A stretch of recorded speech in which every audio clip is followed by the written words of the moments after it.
ಏನಾದ್ರೂ ಕೊಡಣ್ಣ.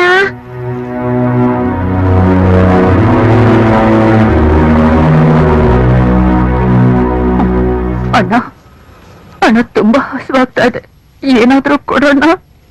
ಬೆಳಗ್ಗೆಯಿಂದ ಗಿರಾಕಿಗಿಂತ ಮಿಕ್ಸ್ಟರ್ಗೆ ಕೊಡೋದಾಯ್ತು. ತೊಗೊಳಮ್ಮ. ಅಯ್ಯೋ ನೀನಾ ದುರಾಂಕಾರಿ ನೀನು. ಇನ್ನು ಅಣ್ಣನ ಕಾಲಲ್ಲಿ ಓದ್ದೋಳು ನೀನು. ನೀರು ಕೊಡೋದಕ್ಕಿಂತ ನಾಯಿ ನೆರೆಗೆ ಹಾಕೋದ್ಮೇಲೆ ಹೋಗ ಮೇಲಿಂದ ಹೇಳು, ಹೋಗ ಮೇಲಿಂದ ಹೇಳು. ಬಾರ ಇಲ್ಲ, ಇಲ್ಲಿ ಪಿನಾಲ್ ಹಾಕಿ ತೊಳೆಯೋ, ಪಾಪ ಸುತ್ತ ಮಾಡುತ್ತೆ ನಮ್ಗೆ. ಬರಬೇಕ.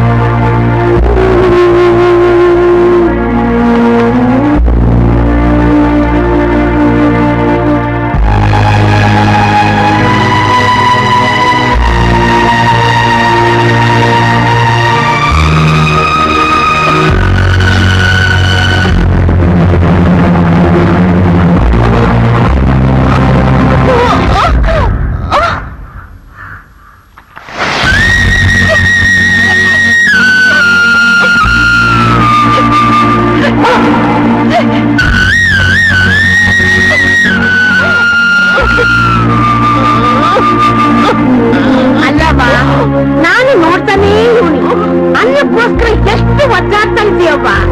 ಯಾವ ಪುಣ್ಯ ಹಚ್ಚಿದ್ರು ಒಂದ್ ಸ್ವಲ್ಪ ಅನ್ನ ತಂದು ಕೊಡಕ್ ಮನಸ್ಸು ಮಾಡ್ಲಿಲ್ಲ. ಅಯ್ಯೋ, ನೀವ್ ಯಾರೋ ಏನೋ, ಆದ್ರೂ ನಿಂದು ಹೊಟ್ಟೆ ತಾನೇ.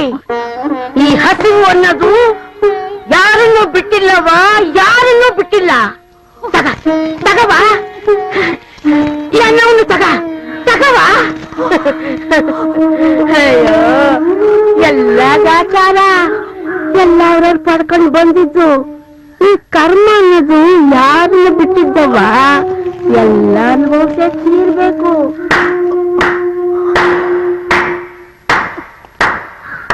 ಜೀವನ ಏನು ಅಂತ ಅರ್ಥ ಆಯ್ತೇನೆ ನಿನಗೆ? ಅನ್ನದ ಬೆಲೆ ಏನು ಅಂತ ಗೊತ್ತಾಯ್ತೇನೆ ನಿನಗೆ?